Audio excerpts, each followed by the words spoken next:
Thank you very much for joining us for the last session where we can see some advances in technology through the eyes of some experienced individuals.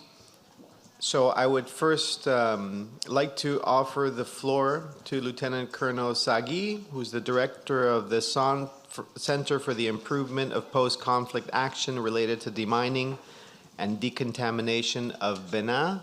I think he will speak in French.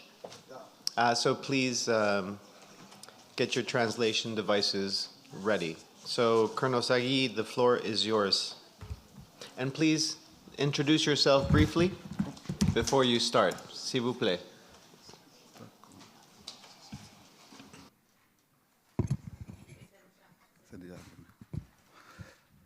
Merci Juan.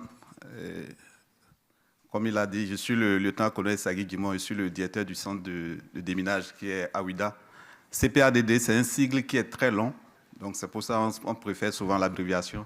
Sinon, c'est Centre de perfectionnement aux actions post-conflictuelles de déminage et de dépollution, et qui est un centre spécialisé dans le déminage humanitaire. Et en ce qui concerne mon parcours, je suis un officier du génie. J'ai fait ma première formation en déminage en Belgique, puis ensuite, j'ai poursuivi au CPADD, où j'ai été instructeur pendant 6 ans, avant de partir, puis de revenir il y a 2 ans pratiquement comme directeur du centre. Je voudrais tout premièrement remercier l'équipe de Carlos pour la confiance placée au centre, et remercier l'Union européenne pour le soutien aux différentes activités, notamment la participation à l'atelier d'Accra, et puis les différentes sessions auxquelles nous avons la chance de participer ici à Genève. Et pour l'objet qui m'amène ici, donc je vais parcourir rapidement la présentation. Donc c'est juste un complément d'information par rapport à ce qui a été déjà dit par les prédécesseurs. Je crois que dans le domaine du déminage, il n'y a pas quelque chose d'extraordinaire, puisque tout le monde travaille sur les mêmes thématiques et puis l'objet est le même. Voilà, donc pour ma présentation, je vais l'aborder en 2 parties. La première partie sera consacrée à la présentation du centre, donc pour donner une idée de ce que c'est que le CPADD. Puis ensuite, j'aborderai la question du jour. Et le CPADD a été créé en 2002, donc suite à la conférence de Bamako. Et depuis sa création, donc le centre a contribué à la formation de près de 4000 spécialistes. Et c'est un exemple concret de la mise en œuvre de l'article 6 de la Convention d'Ottawa sur la coopération internationale. Donc, j'ai déjà dit pour la présentation 2 grands points. La prochaine. Vous me dites la prochaine, je continue. Next, please. Okay. Next. OK. Et le CPADD s'inscrit dans le cadre de certaines conventions, notamment la convention sur certaines armes classiques, donc dans le cadre de la mise en œuvre du protocole 2. Et ensuite, avec la Convention d'Ottawa, donc il y a eu la première phase qui était l'absence des pays africains dans la mise en œuvre de la Convention, donc ce qui a poussé un certain nombre de pays, notamment la France et le Canada, à souhaiter l'organisation des conférences en Afrique pour pouvoir amener les pays africains à agir et à montrer leur engagement vis-à-vis de la Convention. Donc c'est dans ce cadre qu'il y a eu la conférence de Bamako qui s'est déroulée les 15 et 16 février 2001. Et à cette occasion, le Bénin a décidé de créer le CPADD et dans l'initiative a été soutenue par la France. Et les premières formations ont commencé en 2003. Slide, please. Next. Le CPADD forme dans 3 domaines particuliers. Donc, next, please. Le premier domaine, c'est le déminage humanitaire, donc, qui est un domaine dans lequel nous sommes engagés depuis la création du centre en 2003. Et à partir de 2014, il y a eu un deuxième pilier qui s'est ajouté, qui est le PSSM, la gestion de la sécurité physique et des stocks de munitions, en anglais Physical Stockpile Management. Et le troisième point, c'est la gestion des armes légères de petit calibre. Donc, ce sont les 3 missions sur lesquelles le CPADD travaille aujourd'hui. Next. Voici un peu la liste des stages que nous offrons. Et dans le premier tableau à gauche, donc vous avez tout ce qui concerne le déminage, donc notamment le déminage sur les munitions conventionnelles, donc EOD, Explosive Ordnance Disposal, et puis le contre-IED, qui est un module qui a été créé à partir de 2019. Donc, vous avez aussi les durées des différentes formations. Et puis, sur la colonne de droite, vous avez les deux autres piliers dans lesquels nous formons, notamment la gestion des armes légères de petit calibre et la gestion de la sécurité physique et des stocks de munitions. Next. Next, please. Donc, à ce jour, le centre a formé à peu près 4000 et quelques personnes, donc spécialistes, et provenant des pays que vous voyez. Donc, au total, 49 ressortissants ont pris part aux formations au niveau du centre. Donc, ça, c'est le bilan au 31 décembre 2023. Donc, depuis chaque année, nous formons en moyenne 300 à 350 stagiaires pour 20 stages organisés sur l'année. Next. Voilà, donc j'en viens au deuxième point qui est l'objet de ma présence ici. Donc, le développement des techniques donc, pour le déminage, notamment en ce qui concerne le remplacement des mines réelles, donc pas des mines, que ce soit des mines d'exercice ou des mines inertes, a fait qu'aujourd'hui, je pense qu'on n'a plus besoin de garder des stocks de mines antipersonnelles aux fins de formation surtout. Parce que depuis la création du centre, je pense qu'on n'a jamais utilisé des mines réelles pour la formation. Donc, c'était essentiellement les mines inertes, les mines d'exercice ou les mines démilitarisées. Donc, ce que les collègues appelaient tout à l'heure FFE, donc Free from Explosive. Next. Donc, étant avec un public qui est mélangé, donc j'ai voulu aborder un peu la partie généralité sur les mines. Donc, nous avons 4 grandes familles de mines antipersonnelles. Donc, première mine, ce qu'on appelle en français les mines antipersonnelles à action locale. Deuxième groupe, c'est les mines à fragmentation surpiquée. Troisième catégorie, les mines bondissantes. Et la quatrième et dernière catégorie, les mines à effet dirigé. Voilà, donc ici, je détaille un peu les différentes mines. Donc, les mines antipersonnelles à action de zone locale, donc qui ont un effet sur la partie qui actionne la mine. Donc, voilà un peu les caractéristiques. Donc, c'est des mines généralement enterrées, petite taille. Et la pression, pour les déclencher, c'est à partir de 5 kg de pression, elle peut fonctionner. Il n'y a pas de fragmentation à l'intérieur.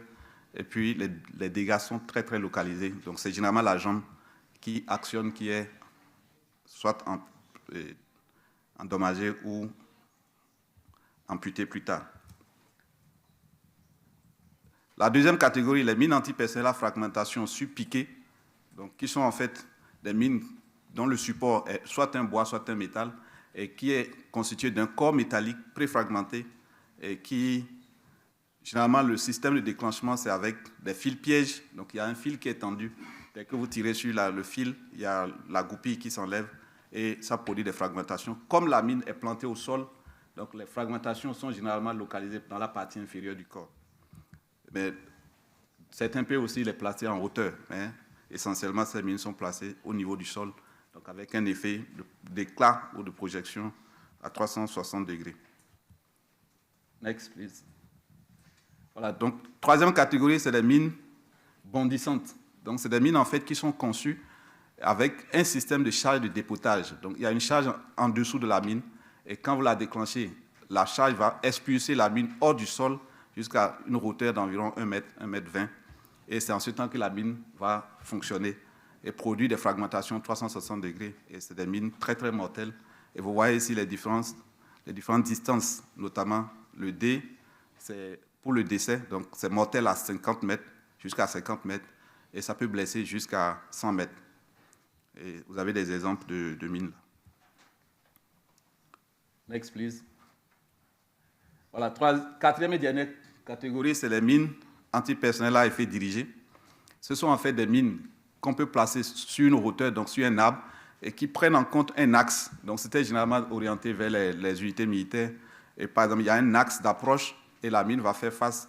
Et l'effet est orienté dans un secteur d'environ 60 degrés et qui projette des fragmentations mortelles jusqu'à 20 mètres et dangereuses jusqu'à 200 mètres. Et là, la charge, des fois, varie. Donc, vous pouvez trouver, par exemple, celle qui est en bas à gauche, donc peut contenir jusqu'à 10 kg d'explosifs. Mais c'est quand même une mine antipersonnelle. Next. Voilà, ce matin, il y a eu une question par rapport aux différents types de munitions qu'on pourrait avoir. Ça, c'est les familles de mines, donc les 4 grandes familles de mines que nous pouvons avoir. Maintenant, quel est le principe de fonctionnement? Donc, comment elles fonctionnent? Donc, on peut les classer par catégorie, donc par principe de fonctionnement. Et les principes de fonctionnement, c'est ça vraiment qui vous permet de savoir, quand on veut étudier les munitions, comme elles sont tellement nombreuses, il est difficile de savoir, d'étudier chaque munition, donc chaque mine antipersonnelle. Donc, ce qu'on fait, on les regroupe par principe de fonctionnement. Et dès que vous reconnaissez que cette mine répond à ce principe de fonctionnement, la suite est beaucoup plus facile pour sa neutralisation ou l'intervention en vue de sa destruction. Donc, nous allons rapidement voir. Donc, premier principe, le principe de cisaillement de goupille. Donc, c'est en fait une mine avec, il y a une tige et il y a une goupille qui passe et une goupille qui peut se casser. Donc, dès que vous marchez sur la mine, la pression va faire que la goupille qui traverse la pièce qui retient, donc qui est en fait le percuteur, donc va se casser et le ressort qui contenait qui comprimait le percuteur va se détendre et envoyer le percuteur vers l'amorce d'étau. Voilà, donc c'est un peu ça le principe. Donc c'est un des principes, par exemple, principe de cisaillement de goupille. Next. Il y a retrait de goupille. Donc vous avez vu tout à l'heure, il y a une mine qui est surpiquée avec un percuteur et j'ai mis un fil. Donc le principe, c'est que si vous marchez et vous ramassez le fil, donc ça va retirer la goupille. Or, c'est la goupille qui bloquait le percuteur donc, avec le ressort comprimé. Donc dès que vous retirez la goupille, le percuteur est projeté vers l'avant et il va taper sur l'amorce et le détonateur et produire l'explosion de la mine. Ici, on appelle ça l'échappement de billes. Donc c'est en fait, on comprime le ressort et on utilise 2 billes pour bloquer le percuteur. Donc il y a des endroits où, au niveau de l'enveloppe, l'espace est beaucoup plus grand. Donc quand vous appuyez sur ça, les billes vont descendre et quand elles arrivent au niveau des ouvertures, elles vont s'échapper, ce qui va libérer le percuteur et qui va partir sur la charge. Voilà, donc. Et retrait de goupille, c'est la même chose pratiquement que relâchement. Donc, allez-y. Yes. Non. Next. OK. Ça, c'est la même chose aussi, mais dans le modèle couché. Yes, next. Et ce modèle est un peu particulier. Donc, c'est en fait des systèmes qui sont utilisés comme des systèmes pièges. Donc, on va poser la mine, on va tirer le fil et il sera bien tendu. Et quand quelque chose va couper le fil, donc ça va permettre au percuteur de repartir vers l'avant et d'agir sur le percuteur, donc sur l'amorce détonateur. Next. Voilà. Next. Donc, il y a des systèmes, par exemple, tout à l'heure, tout ce que vous avez vu jusqu'à présent, il y a un percuteur qui est métallique. Donc, ce qui fait qu'au niveau de l'intervention, c'est plus facile d'utiliser des détecteurs de métaux. Mais ce système, c'est un système qui utilise de la friction. C'est comme une boîte d'allumettes. Donc, avec un système de bûchette d'allumettes. Donc, il y a un corps, un rugueux, et puis il y a quelque chose qu'il faut tirer simplement. Et ça va créer la flamme et qui va initier la mine. Allez-y. Et dernière famille de principes de fonctionnement, c'est des principes chimiques. Donc, il y a des produits chimiques, quand on les mélange, ils créent de la chaleur. Donc, les 2 produits sont séparés, mais dès que vous exercez la pression sur la mine, les 2 ampoules qui contiennent les 2 produits séparément vont se briser et les produits vont se mélanger. Et c'est ça qui va produire la flamme et initier le détonateur. Et enfin, nous avons les allumeurs électriques. Donc ça, c'est vraiment des principes beaucoup plus évolués. Next. Bon, ici c'est un rappel de l'exception faite par l'article 3, donc qui autorise l'utilisation de garder une certaine quantité de mines aux fins de formation. Next. Et comment nous procédons au niveau du centre pour la formation? Donc c'est ça, je reprends un peu ici. Donc notamment, comment nous procédons dans la formation. La première chose que nous faisons quand nous avons les stagiaires, c'est de leur parler d'abord de l'environnement de l'action contre les mines. Donc, de façon générale, qu'est-ce que c'est que l'action contre les mines et comment on procède et quelles sont les règles qui régissent à peu près le monde du déminage. Ensuite, nous parlons généralement des mines, donc la généralité sur les mines, les grandes familles, ce dont je viens de parler. Ensuite, les principes de fonctionnement.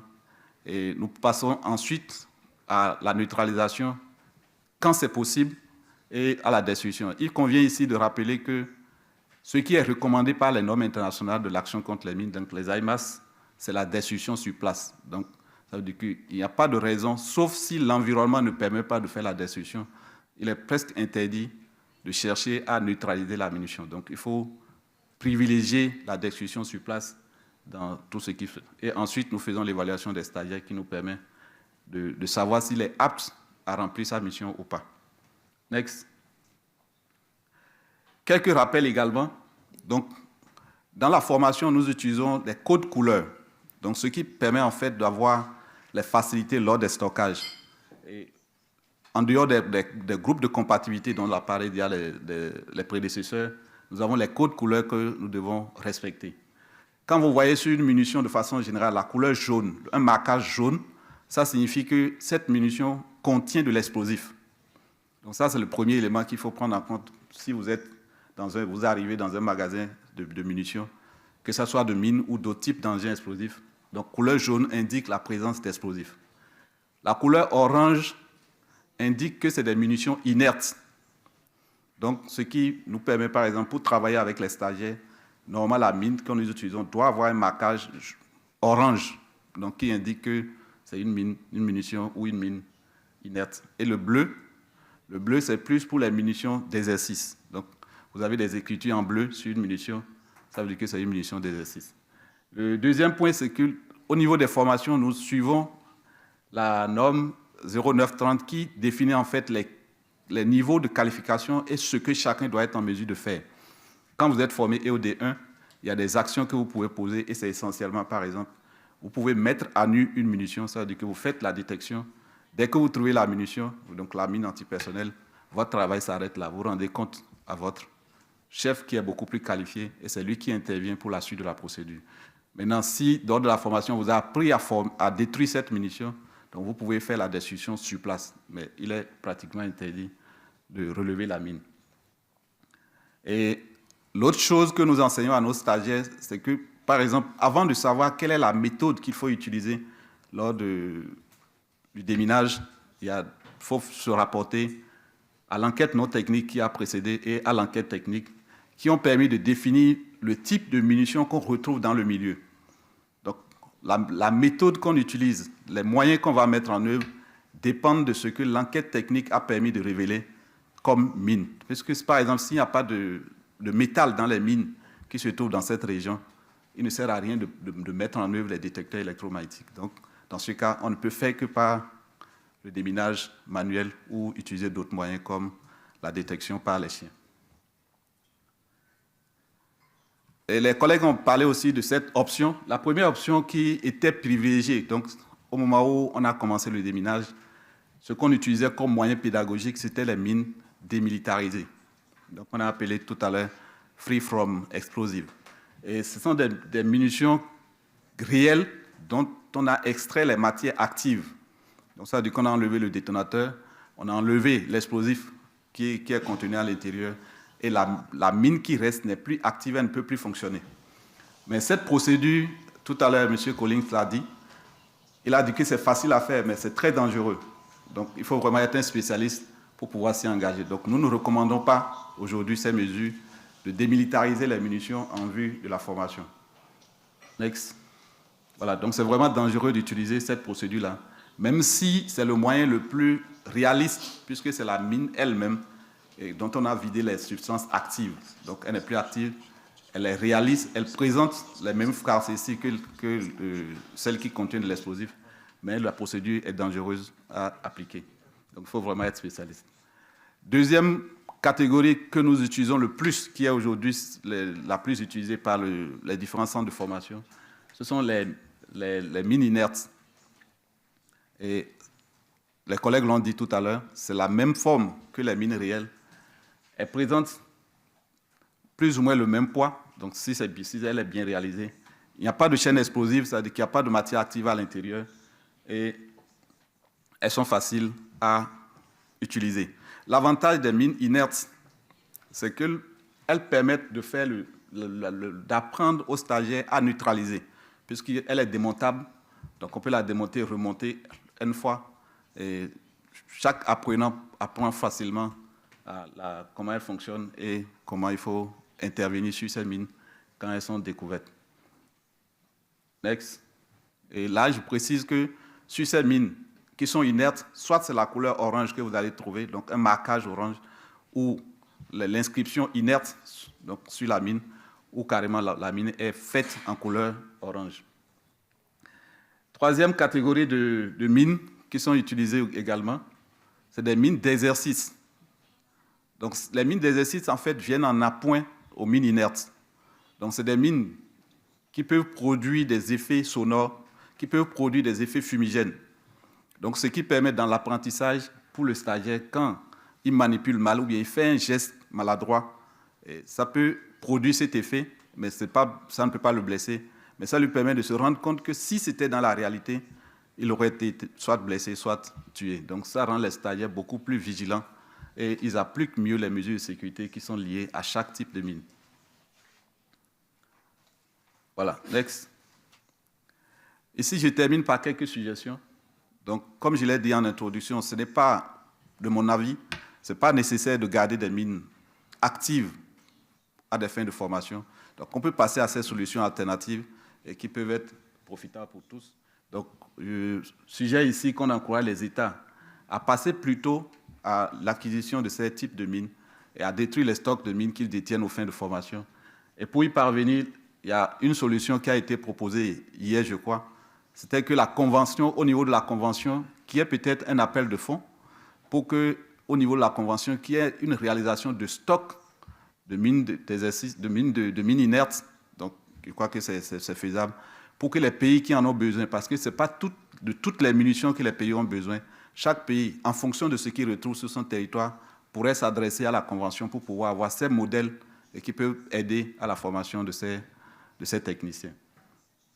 Et j'ai mis ici un site, donc c'est en bleu, c'est un site sur lequel, par exemple, qui propose des modèles de munitions qui sont démontables, des mines antipersonnelles, donc un package de mines antipersonnelles et qui peuvent être démontées et qui, le coût n'est pas très élevé. Donc, pour un exemplaire, vous pouvez avoir quelque chose pas trop cher.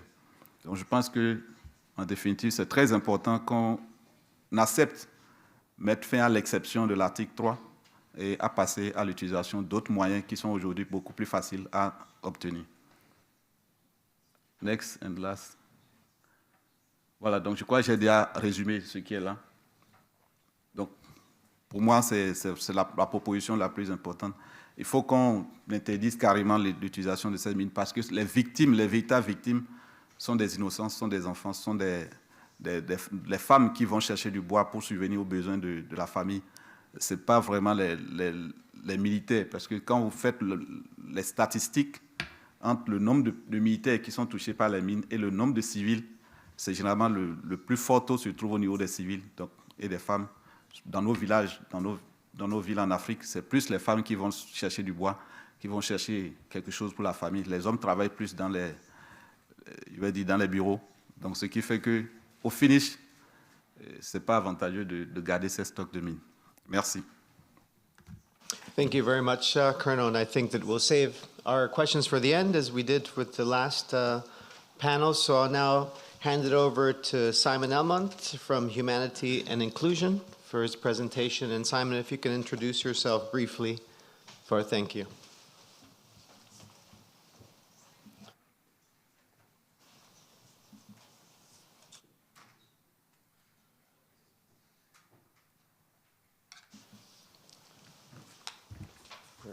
I think escape, push escape. While they're sorting out the technology, I'll say who I am. My name is Simon Elmont. I work for Humanity and Inclusion. I've been a operator in the humanitarian mine action world for the last 17, 18 years. I now work at HQ overseeing programs, giving technical oversight, designing and delivering quality assurance. I'm very conscious that it's Friday afternoon. It's been a long week and people are tired. I'm not going to go over technical. It's also been a very long few months for me. I've been travelling pretty much non-stop, including Syria, Gaza, Germany, London, and here today. So I want to go home too.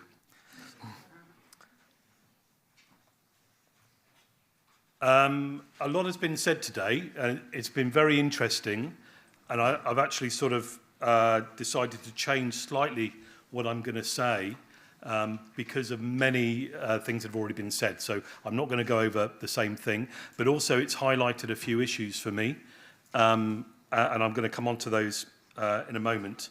I will just run through the slides that I had prepared and then pick up on those points. So firstly, I've sort of entitled this The Use of Training Aids versus Real Minds. And two of those words there are circled. So any slides you see in here with an item, it's going to have a circle around it. It's either going to be green or red. If it's red, it's real. If it's green, it's not real.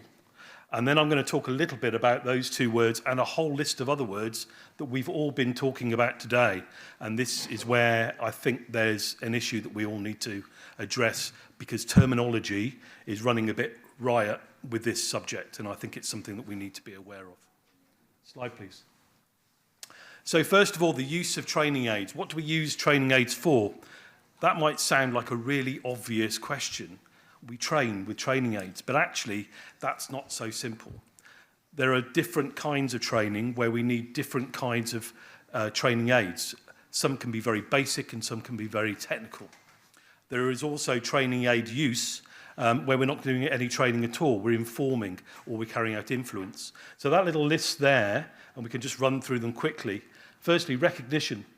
Classroom-based lessons in recognition and classification of ordnance.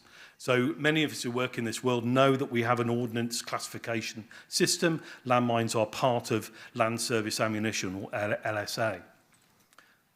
I don't need a 3D printed mine showing all the full working parts when I'm introducing an anti-personnel landmine on day one of a course to a bunch of new students. They're not going to understand what I'm talking about when I'm talking about strikers and primers and first ignition sequences. They're not going to understand this at all. I'm quite happy actually with a wooden version of a PMN and say this is a anti-personnel mine, and there are hundreds and hundreds of different versions of this. So we need to be a little bit clear in what it is that we're trying to deliver. Placement. Field-based lessons in ordnance recognition in real scenarios. I once went to a training area and watched somebody set it up, and I watched them put directional fragmentation mines.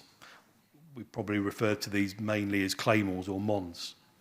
And I watched the instructor put them out all round the wrong way because he'd never seen one for real and he'd never seen one in a real environment. So again, I don't need a fully working model of a Mon 50. What I need is something that looks like a Mon 50 from 20 metres away, and I need it to be placed properly in the environment that we're training for. So again, maybe a different version of a training aid is required. Marking of ordnance. So we're utilising aids in the training of marking of safe areas, and this will become evident when I show you a picture in a moment. What I'm really talking about is a level 1 deminer. He's found a mine, he's found a signal, he has excavated, he's put his hand up, his team leader has said, excavate a little bit more, and then at some point the team leader has said, you're finished. Mark it and dress back. Now he knows how to mark that, he's been taught, but again, in a training environment, I do not need a mine that can be taken apart and show all the working parts. So again, we need to use the relevant training aid for the scenario that we're being taught for. RSPs, render safe procedures. I've heard quite a lot about RSPs today. We need to utilise a training aid with the various low-order techniques and equipment that is out there. There are many different types available on the market. We need to be able to teach a student where to put a dragon torch, where to put Vulcan. Again, I do not need to know the working parts of a landmine to be able to do this. I do, however, need to be able to show them exactly where to point the low-order device at the mine itself. I think you see where I'm going here. We're nearly there, don't worry. Demining. Utilising aids to practice the techniques used to carry out actions on mine discovery. When a deminer does find a mine, or he's approaching the mine, we need him to be able to detect something with his detector. Now, detectors don't detect explosives. They detect metal. And as Greg said before, there are other detectors on the market which do other things. But our standard man with a demining with a machine is detecting a metal content, not an explosive content. So again, we need a slightly different training aid to deliver that training. We do need something inside that mine this time. It does need to be slightly more advanced, but we certainly don't need an explosive content for him to detect that mine and then go through the practices of his actions on mine discovery, which is going to be reporting. The first thing he does, boss, I found something. Start digging. Start excavating as per your drills. Dress back, start going down, start approaching. He needs to kick into those skills. Those are the important skills at that point. Veg cutting, excavation, all of these things have been taught. But again, I go back to the idea that the mine itself, the training device, needs to be the right one for doing that particular training exercise. And lastly, I spend quite a bit of my time running around different places doing what we call an HI influence. Events like this, but also last week I was in London, the week before I was in the Bundestag in Berlin, setting up dummy minefields. It's a very bad expression, I don't like it, but it's what we use. And again, we are showing parliamentarians, members of the public, school children, what items look like in the field.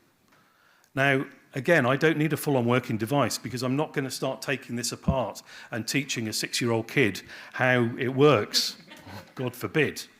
What I do need is these people to look at it and be a little bit worried, a little bit scared of what it is that they're seeing, so that I can describe to them the very real problems in the real world, in the field. Slide, please. So as I said at the start, green means good. It means that this is a training aid of some description. And what I've just described in the demining part of that list on recognition, placement, and marking can all be signified here. So in the right-hand picture, the demining trainee has been told to excavate. He has. He's then been told, you've done your job, mark and come back. He's marked and he's come back and he's left that for his supervisor to go in to carry out the next procedure, whatever that may be. So a very good example of an improvised anti-personnel mine. I don't think anybody could tell the difference between that and a real one on a sunny afternoon in the field on a Friday afternoon especially. Slide, please. Similar, obviously a training exercise. The guy's not wearing PPE. It's day one of showing a student what they're going to be doing. The improvised device, you can see it clearly on the left, is a training aid. It's a white plastic jerry can. This was in northeast Syria, very common problem there. And we are showing a group of trainees on day one what it is that we want them to end up doing. So again, I don't need an all-singing, all-dancing device. I don't need it to make a noise, to give off smoke. I don't need anything like that. I just need something very simple. So this is very quick and easy to make on site. We don't need to be buying anything. We can make these off the scrap heap. Slide, please. Okay, red means real. This one's been marked, so we've gone through exactly the same process. Now, if the red and the green hadn't been there from the slide before and this one, I don't think anybody can tell the difference. The difference being, obviously, is that does have an explosive content. Why on earth would I want to use that to train somebody how to find, locate, and mark a mine? Slide, please. Talked a little bit before about rendering safe. So again, this is improvised anti-personnel mines. Again, I wouldn't want to throw a trainee into the deep end of this very complicated and potentially dangerous rendering safe of improvised mines on a real live mine. I wouldn't dream of this. I would rather take 6-8 weeks to teach them how to do this with dummy mines and then go to the field and watch somebody who knows what they're doing to do this before they start remotely cutting potential trigger wires and pulling improvised mines out of the ground, which is the pretty much standard approach to this type of action in Syria and Iraq over the last 10 years. Slide, please. And as I said before, influence. These were actually taken in Canada about 3 days ago. So Laurie there and Sadhu have been doing what I've been doing around Europe, and they kindly got given lots and lots of 3D printed mines from the Canadian Armed Forces, because obviously there's a difficulty in moving this stuff through country to country. Even if it is just a piece of plastic, they want to know what it is. So we found it much easier to speak to our friends over there, and they managed to source these. And I've ringed them again in green to show that they're safe. We wouldn't dream of taking one of these or a live one of these to a public event. So there is a place and a time for this type of device. Slide, please. FFE. There's been quite a lot of talk about FFE today. Greg made a very good point, how badly we regulate ourselves with regards to FFE. Procedures are just not there. It's something that we need to look at. It's been going on for a very long time. I've turned up on, and not just for HI, but for other organisations, on missions where there is an old box underneath the table. It's been there for 20 years, and it's the FFE that the previous 10 TFMs have picked up. I've looked through it, and half of it has still got a small explosive content in it, because nobody really paid attention to the fact that maybe there was a bit of tracer element in the base of it, or something similar. FFE, and as Greg also said, is required. It's needed in the field, but we don't need huge quantities of it. And again, if we can potentially supply something in a different way for a different kind of lesson that's safer than using something that was real, then I think we need to explore that.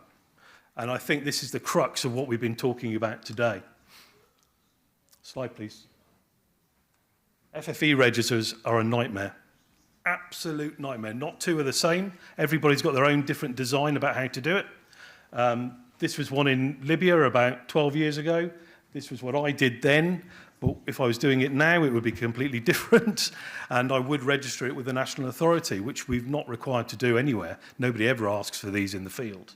But the way that we do this needs to be looked at, and in conjunction with what kind of training aids we use for the purpose of training, identifying the different kinds of training, can work together in one single SOP, really, but we're probably looking at something greater than an operating procedure. I'm thinking GICHD must be thinking about this. Slide, please. Technology and materials available. This is really what a lot has been spoken about today. The ones on the left, wood and plastic. The ones on the right, the real ones. Again, this is just to underline yet again my feeling that most of these items do have a place depending on what we're trying to train. Slide, please. And as many people have spoken about today, 3D printing. I don't think we're there with 3D printing. I think it's great, again, for specifics. As I say, it's probably the biggest revolution in training aid production for a long time. Up until 5 or 6 years ago, we were really wholly dependent on wooden blocks and FFE items. So we do now have something else that we need to look at for specifics. But it is definitely not there, and as Colin said before, to be honest, they look pretty bloody awful. They don't look real at all. So there needs to be a lot of work done on how we then take the printed item to make it something that is more realistic for the field. But in an influence event, yeah, why not? The general public are not going to know any different. It's safe, it's easy, it's cheap. It's a good solution to the problem. Yeah. And I think this is the functional part. I think this is a really interesting future for 3D printed aids. Historically, people in the field have messed around with FFE items, wooden items to try to create an effect of using them. I've never really seen anything too successful on that line. Although I do remember a guy making IEDs work quite well, but that's about kids' toys, fire extinguishers, and making them make a buzzer sound or a light come up when they're picked up. And that's quite simple and quite straightforward to do. I think the 3D aids that can have a function on them, and as I've described here, it can be in the form of sound, light or smoke. There's definitely a place for those in the future. Certainly when we're doing high threat search, which is a very specialized area, but if we're responding, and I remember responding in Iraq and Syria right at the start of the process of trying to discover what was in the ground, because we really didn't know at that point what the threat was, and I'm going back 10 years now. Having that sort of training aid available to replicate would have been very, very handy. It's still, again, not quite there for me. There's still a way to go in the technology, but it's certainly coming, and I think that has a huge future for what we do. And the description there, an electronic circuit's been added to the internal part of the mine, and when that circuit is closed, the dummy mine's initiator, whether that be a pad to step on or a tripwire, initiates then a function, so line sight or smoke. I think that's got a real place for the future. Slide, please. Last slide, and then I just want to go on to the terminology. This is the HI standpoint. We believe the future of training demining operators does not need to involve the use of real mines or other items of live ordnance. The use of inert and functional training aids that simulate the same characteristics of real mines without the dangers associated with live ordnance provide an acceptable level of training.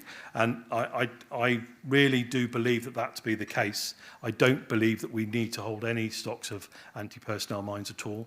I do think that specialised areas and organisations who are testing specifically low-order equipment, and Edison touched on this earlier, there does need to be some leeway because we cannot test the latest deflagration techniques on something that doesn't have an explosive content, because the answers we're going to get are not going to be accurate.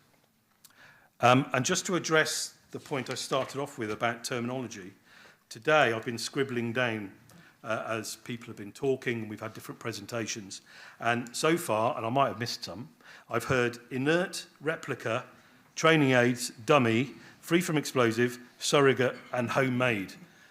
And I think all of those are being referred to as training aids. They are all different. Well, some of them are very similar, some of them you could maybe say are the same, but we can't have that amount of terminology. We don't do it anywhere else in IMAS. We spend hours and hours arguing over one word when we're doing review board stuff in IMAS. I know I have to do it. So in this area, I'm a little bit at a loss why we're so far behind. And I do think that this is something that we need to address. And my last point is on 3D printing. As I said, I'm not a huge fan of it. I don't think it's there yet.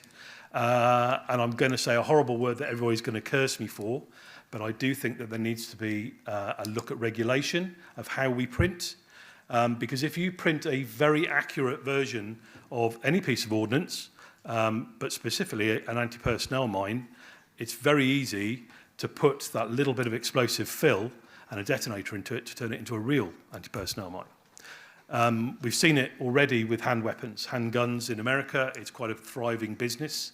So I'm sowing a seed there, which I won't be very popular for, but I do believe at some point there has to be discussion about regulation and standardization of what we are printing. That's it from me. Thank you so much, Simon. Very interesting, and I'm sure that there will be some questions after. I know I have some for you.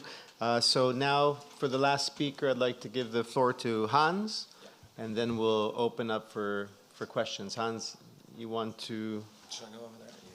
If you can start it, do you want to quit? Okay, yeah. I'm going to have to come over at some stage.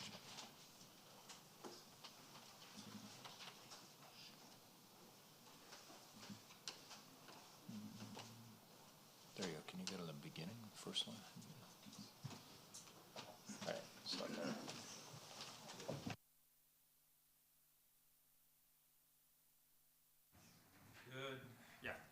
Good afternoon, everyone. Once again, I'm Hans Risse with Norwegian People's Aid. I'll try to have a short presentation here. I know it's the end of the day, and but what I want to do is I want to talk about our mine detection dogs. There's been a lot of discussion today about the use of anti-personnel mines in the training, and I'll end today with you know, the pros and cons of the use of anti-personnel mines in the mine detection dog training, and also some of the new areas, what we're doing to change that, alternatives to the use of dogs. So I'll start with a brief introduction, but before we get into, you know, why we use the anti-personnel, the mines in the training, I'm going to give you an idea, a little bit of an idea about the training that goes into the mine detection dogs, some of the challenges that we face with the mine detection dogs, and this very specific detector here. This is a detector like any other.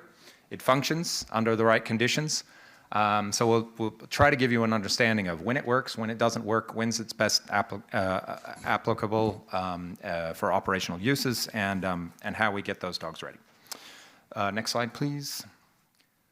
Yeah, that's just the introduction. I think I've covered that. So next slide. Okay, so as I said, a mine detection dog, there's a lot of people who think it's you know, yeah, something, well, it is something special, but it is a detection tool. We're using it for a very specific purpose. And as was mentioned today, the metal detector, it's not detecting a mine, it's detecting the metal in the ground. The dog is also a detector, but it's a very specific detector that's smelling the scent from the landmine. It's not detecting the landmine, it's detecting the scent that is under the ground. And has to come up, and that means that there's certain calibration that we have to do to make sure that the dog is detecting the right thing. And there's a lot of training that goes into it. Just like any other detector, we need to make sure that this detector and the handler that takes it, because it is a team, the dog and the handler, they have to be calibrated, they have to be working on the right conditions. There's good conditions when the dogs can be used, and then there's some conditions, weather very effective on it, vegetation, but the heat, the dogs don't work well when the heat gets too high. So of course, like any other detector, there's certain conditions where it's good, certain conditions where it's not very good. One of the advantages of the dog, heavy metal contamination, heavy mineralized soil, that's a challenge for metal detectors. We face that a lot where there's soil with a lot of metal contamination and the detectors are just beeping the whole time. We have a dog that's not looking for metal. It's looking for the scent of the explosives, so it's not bothered by the metal. And that's one of the applications that we see, is the use of dogs in heavy mineralized soil and heavy metal contamination areas to find the explosives there. As I mentioned, there's limitations to it. So before I go in there, I'll go a little bit into how do we train the dogs for this job. So I've got a short video here that if you click, I think we're going to have to come over here for this one. Okay, and if you can open that up, I think you're going to have to drag it over for it to play. You click on it? And no, you just have to drag it over to the...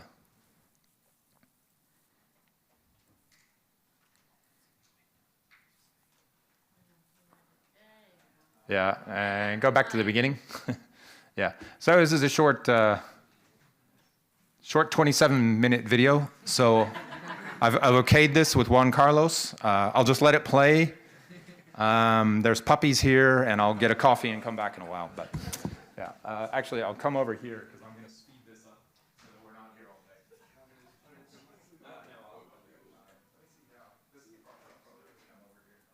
You can sit. Yeah. Thanks for that.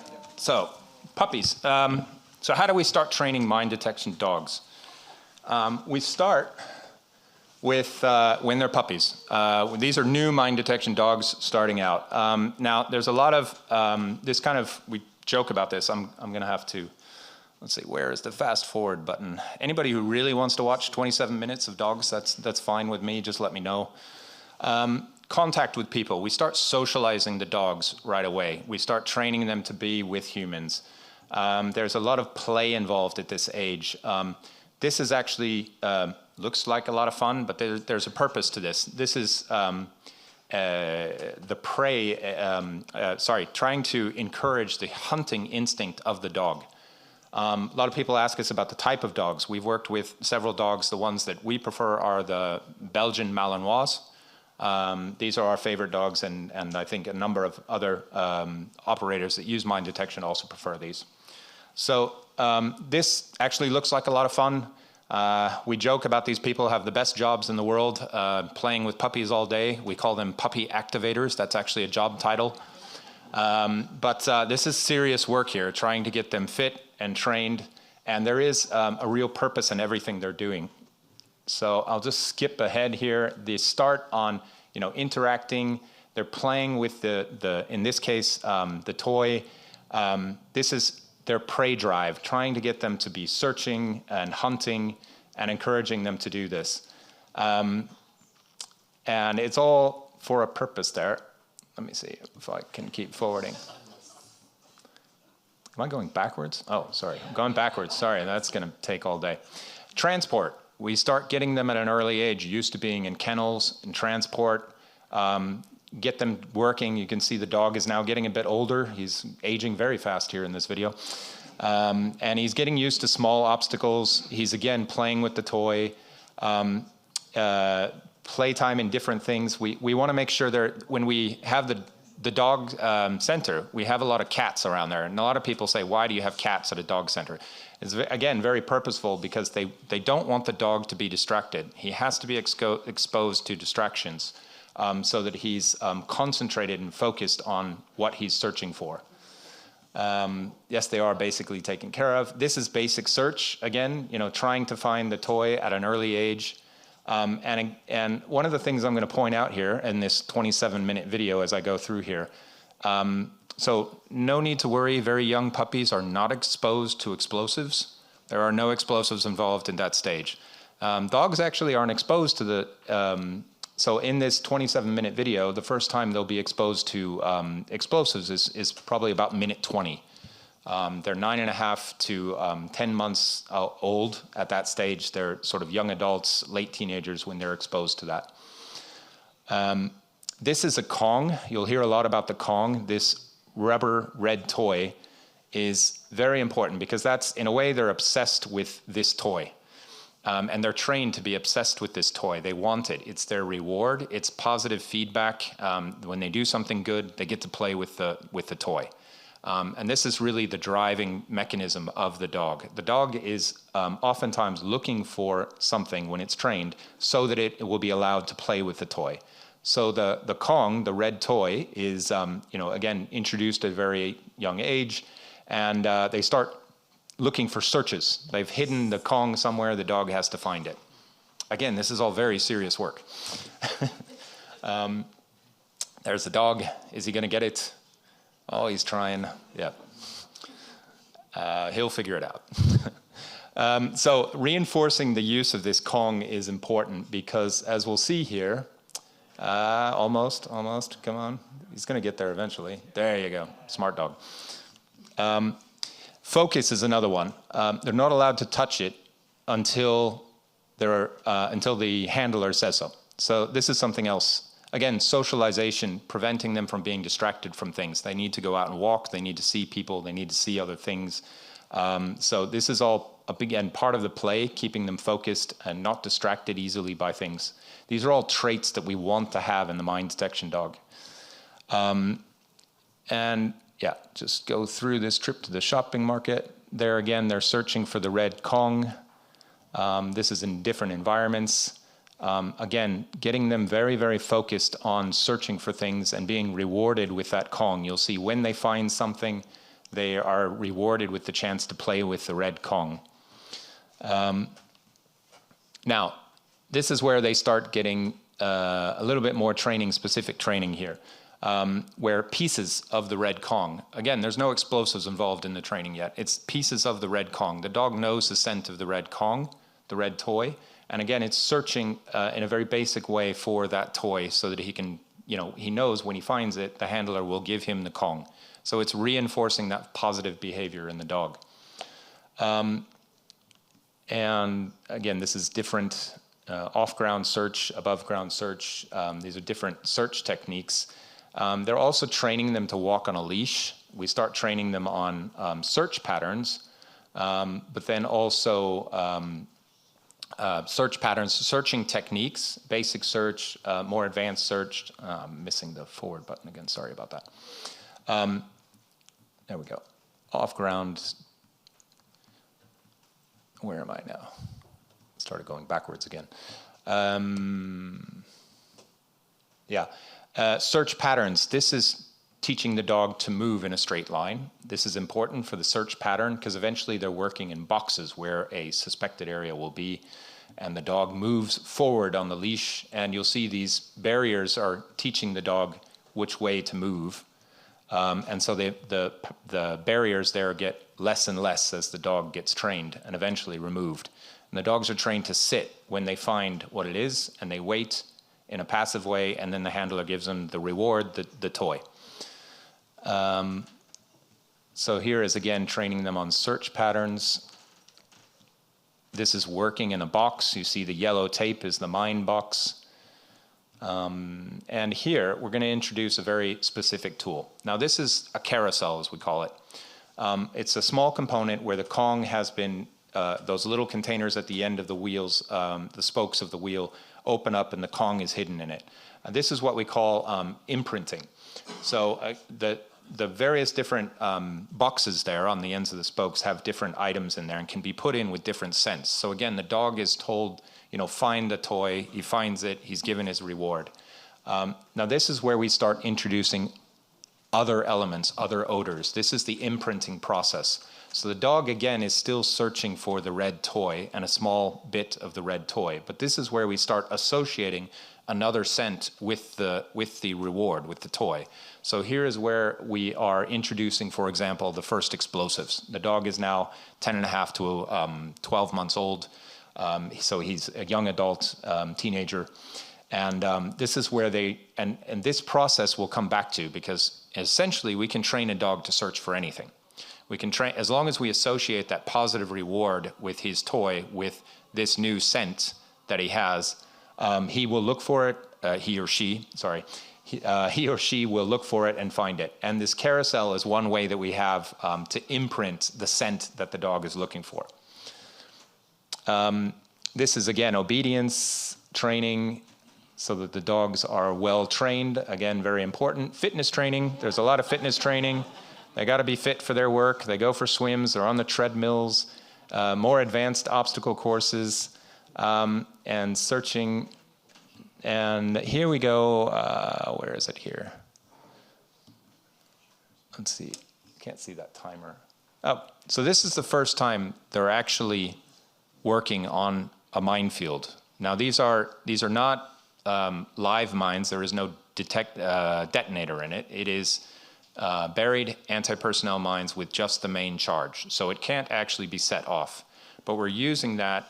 Again, we've introduced the smell of the mine to the dog, and we're reinforcing through training that he or she will be rewarded when they find what is essentially a dud or a deactivated landmine. I've asked my colleagues about them. Where did they get these? These ones have been in the ground for 25 years when we first put the training fields there. There's an important element that we'll talk about this. When you set up the training field for the dog, again, the dog is not looking for the landmine, it's looking for the smell. The smell, the vapors of the explosive, have to take time to get to the surface. So a freshly laid landmine is dangerous, but a dog won't be able to detect it. It takes several months, depending on the type of terrain, the type of environment, for the smell of the landmine to get to the surface for the dog to actually be able to detect it. So the training fields are quite important, and we take these anti-personnel mines that are not armed, and we place them in the ground, and they have to sit for anywhere from 6 to 8 months before they're ready to be detected. Let me see, how do I get out of here now? Escape there. Okay, I can get rid of that. Okay. Is that my presentation? No. No. Is it? Is it? Okay, right. So I can just stay here, right? Okay. So what I want to, so the main takeaways here and why we've said that we need the anti-personnel mines for training the dog. Again, the dog is not detecting the landmine, it's the bouquet of smell from the landmine that it's detecting. We've had issues where, they say, oh, but you can just train the dog for TNT or RDX or the various different types of explosives that go into landmines. But the thing is and I'll talk about an example we have from Colombia from 2018 that kind of highlights some of the challenges we have with this process. Because slight variations and the dog won't pick up on it. So when the dog is picking up on it, the experience that we have is, somebody mentioned it earlier today, as close to the real thing as possible for the dog. It's the whole package, the smell bouquet, as this is a technical term from the MDD, the mine detection dogs, the dog handlers. The smell bouquet is what the dog is looking for, and that includes everything from the plastic of the mine to the explosives to the soil around it. So as real as possible, if you want to make sure the dog is going to find that mine in that environment that you're sending it to, it needs to be acclimatized, it needs to be adjusted, it needs to be trained on exactly the scent bouquet that it's looking for, which is why they prefer to have actual landmines, devices that are found inert, that are in the test field so they can use that. Now, some of the challenges, I'm going to highlight this case because it also highlights some of the issues and how the dog works. Our mine detection guys, they have asked the dogs, what exactly are you smelling? And unfortunately, they haven't got an answer from the dogs yet. I've been told somebody has asked AI if they can start interpreting dog speech and barks, and we're working on it. So maybe one day we will actually be able to ask the dog. But at this stage, we are not able to ask the dog, what is it you're actually looking and searching for? This is an example I have from Colombia, 2018. NPA and our mine detection dogs were working in an area, and the area was initially processed with a machine to remove the vegetation. After that, it was followed up by the mine detection dog, which went over the area and did not signal on anything.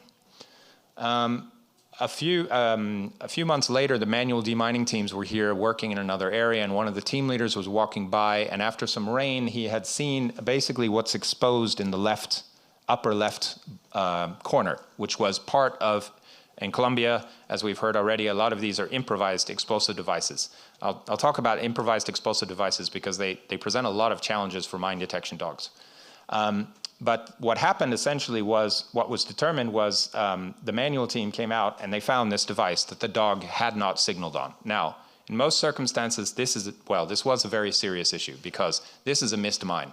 You don't want to have demining teams missing mines, and in this case, our dog didn't signal on the landmine. So red flags everywhere, quality assurance teams are brought out. Everybody wants to know why the dog didn't detect this landmine. I'll get into that.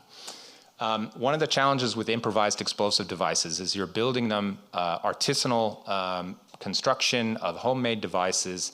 The explosivistas in Colombia, in this case were FARC guerrillas, former FARC guerrillas, but they did have certain patterns to how they did it. They had recipes that they made, but unlike factory manufactured landmines, there is no quality assurance control mechanism. So, you get a lot more variety in the improvised explosives. And this is the same in Iraq as it is in Colombia or anywhere where you're using improvised devices. That's very difficult for dogs because you don't have a standard. I mean, if you get a PMA-3 anti-personnel mine from a Soviet-era stockpile, you're pretty sure they're going to be the same almost anywhere in the world. And improvised devices have a lot of variation in them. And again, we can train the dogs to detect it, but we need to train them on specifically what they're looking for. Simon showed us some photos in Iraq of the pressure plates, IEDs. We've trained dogs to find the pressure plate, not the explosive, but the device that triggers the main charge. So you can train those dogs to look for the triggers that set off the main charge. It's not just the explosives. They'll find it, but you have to show the dog what it's looking for. And that's, again, the whole bouquet. Everything that's in it plus the local soil. To do that, there's a lot of acclimatization for the dog, bringing them to the environment, the heat, the humidity. All of this is very necessary to get the dog acclimatized to the area and specifically calibrate it or train it to what you're looking for in that area.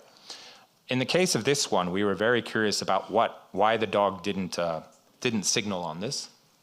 So if you saw in the previous slide, there was, oh, I can't go back now. Okay. In the previous slide, there was a corner of the device that was actually broken off, and it exposed the explosive. No, sorry, too far back. On the bottom, the explosive was actually exposed in there, and we determined through chemical analysis that this landmine had actually probably been there about 10 years. Time. So I'll get to the point. Basically, what we determined was that through chemical analysis, why is it not? There we go.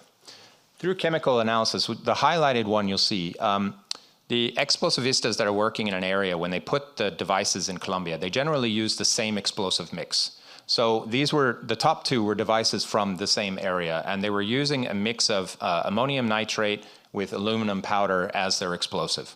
What we found is in the first one, there was another component which had previously been in the list of chemicals that dogs are supposed to be trained to search for, something called Indugel, which is a hydro-oxidized aluminum powder that's used commercially.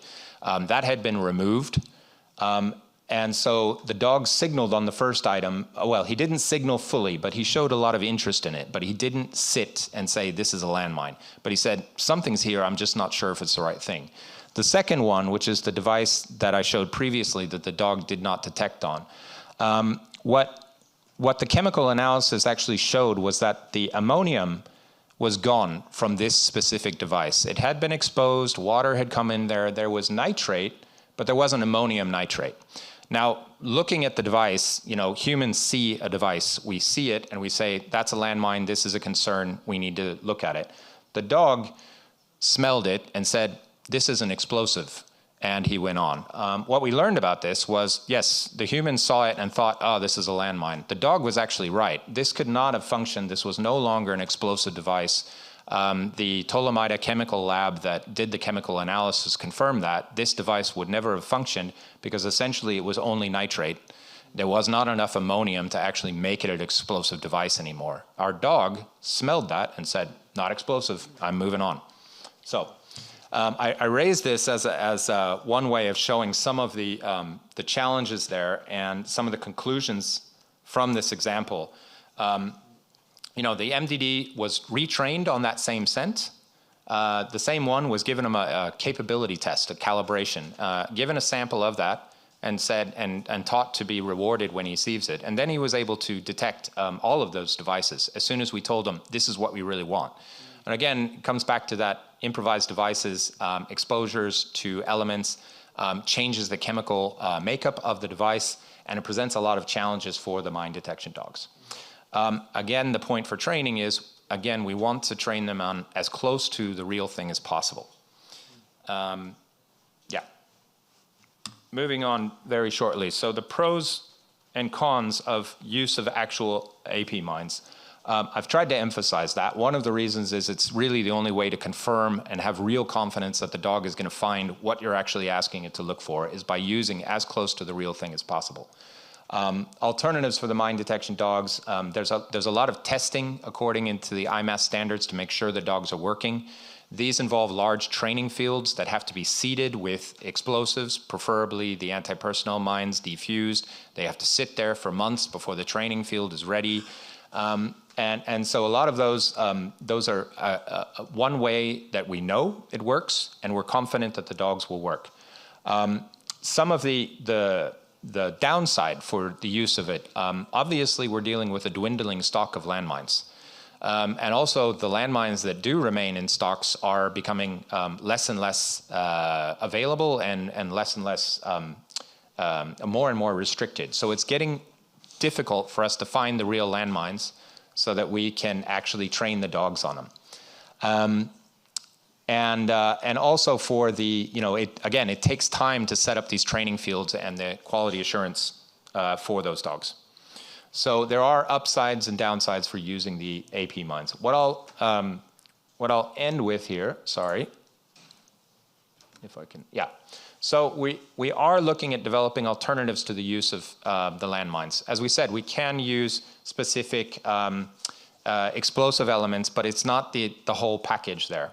There has been some studies previously, but we need more research into using spiked liquids. So essentially putting explosives into water, using that water that smells like an explosive, putting it on the ground. In some cases, they've taken whole landmines, put them in water, and then they have a water solution that they can put out and use the dogs to train on it. Another way that we're looking is new imprinting techniques. This is still R&D that we're conducting, but using new ways to get the dog trained on the scent that you actually want it to look for. So that we can find ways to do that. And this is really necessary because as we realize, while we're not using live mines with fuses in them, there is a dwindling supply of those landmines out there, and we do need to find other methods for doing that. And the other new imprinting techniques that we're doing shows potential to reduce the size of the training areas, the time required, gets away with that soaking time where the mines have to sit in the ground long enough for the vapor to get to the surface. So we are exploring other ways that don't require the actual landmines, but we're not there yet. That's, I think, the main message that I'll leave with you. I'll leave that with you and yes, and conclude. I don't know why it's not. Thank you very much, Hans. There, I thought some photos. Thank you. You're going to cue the dog video. Yeah, just to I end can it play that off, again for another you know? 27 minutes. Sorry. But so we are at the, okay, Tarek, have a good flight. And we are at the end of our presentation. I don't know if there are any quick questions or any questions, but I guarantee we are happy to connect you with any of the speakers at any time, should you wish to connect with them, should they wish to connect with you, you know. But I wonder if there's any quick questions that anyone may have at the moment. Peru. Yeah. Micrófono. Ay, Sí. perdón. Yeah. Gracias por la exposición de los señores. Una pregunta muy rápida nomás. ¿Cuál es la edad óptima del perro? ¿Hasta qué edad puede trabajar en forma óptima? De acuerdo a la experiencia que tiene la NPA.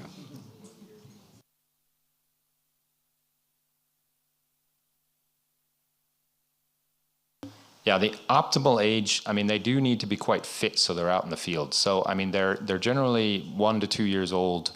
And then I think by 7, 8 years old, they're starting to get old dogs. So, I mean, we get 6 or 7, sometimes 8 years out of a dog. And then they go into retirement. And we do have retirement homes for the dogs. Yeah. I don't see... Côte d'Ivoire. Bon, merci de nous avoir gratifié quand même de plein de connaissances. Je voulais utiliser cette tribune-là pour remercier l'unité d'appui à la Convention. Pour vous dire merci pour la tribune que vous avez offerte au CPADD, parce que moi, je suis un peu produit du CPADD. C'est un centre qui forme dans la rigueur. Et cette opportunité que vous offrez là, ça nous fait vraiment, vraiment assez de bonheur. De savoir que cette école qui nous a formés aujourd'hui, sur le plan international, est sollicitée pour partager son expertise. Donc, c'est une opportunité que je vais utiliser pour inviter véritablement tous ceux qui sont épris de paix et qui veulent que véritablement les mines soient véritablement neutralisées dans le monde, qu'ils s'associent un peu au CPADD pour pouvoir former encore davantage de démineurs. Je vous remercie. Thank you very much to Côte d'Ivoire. Well, if there's no other questions, I know I have some questions, but I'll catch up on after this seminar.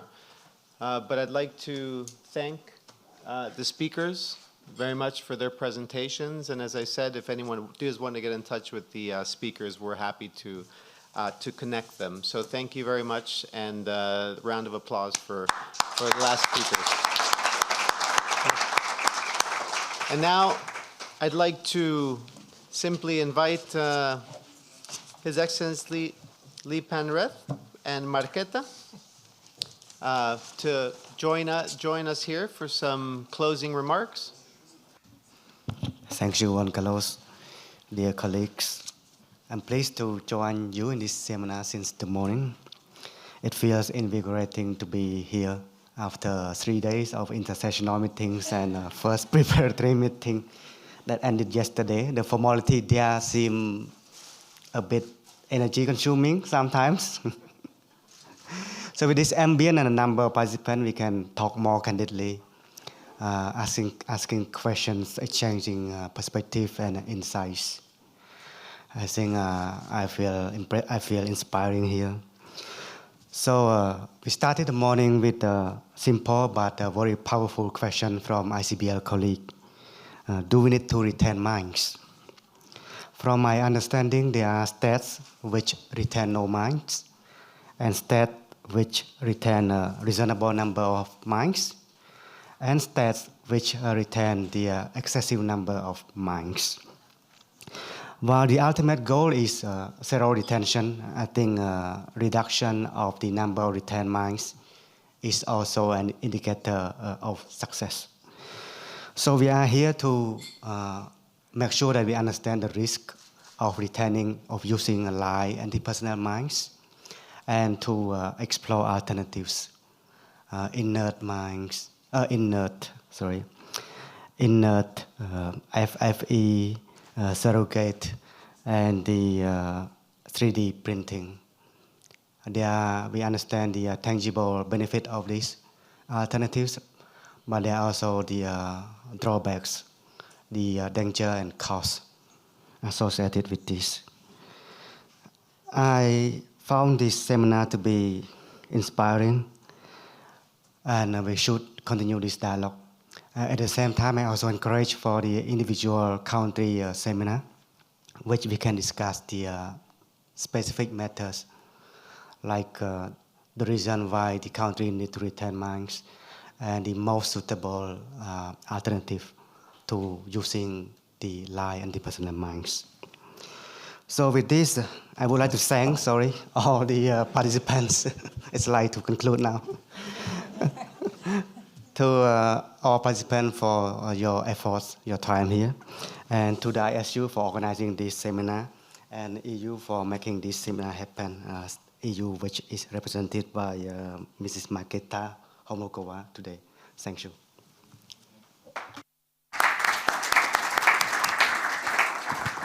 Marketa, you need no introduction, so I will give you the floor.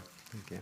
Thank you very much, Juan Carlos, and it's always not only an honor, but it's also a pleasure to speak after His Excellency Lei Panarit, the Secretary General, and the Cambodian team, because everything has been said. And I just wanted to maybe add, from my part, the appreciation and acknowledgement to all participants, all panelists, all the technicians and interpreters, and especially, that they still are engaged to give us a little bit more time to, to help us to understand each other better, and to be able to reflect on this excellent seminar. I was equally impressed as His Excellency Panarit that we had an open, frank, and very, very fruitful discussion on the Article 3 of the Convention. We have heard so many best practices you have exchanged here with not only your observations, but also with your experience on the ground. And I think that it would now merit to really sit down with the presidency team, with the ISU, and to look for the future, how we can use what we heard today, what are the outputs of the seminars that could be used for the review conference, but what could be a next stage of the workshop today. And I just wanted to assure you that European Union would be definitely willing to continue supporting these type of exchanges, workshops, also supporting the ISU and the presidency team. So thank you very much again. Have safe travels back to all your countries, and we will be looking forward to welcome you here again at the second preparatory meeting to the review conference, which is the Siem Reap Angkor Summit on Mine-Free World. Thank you very much, and have a nice weekend.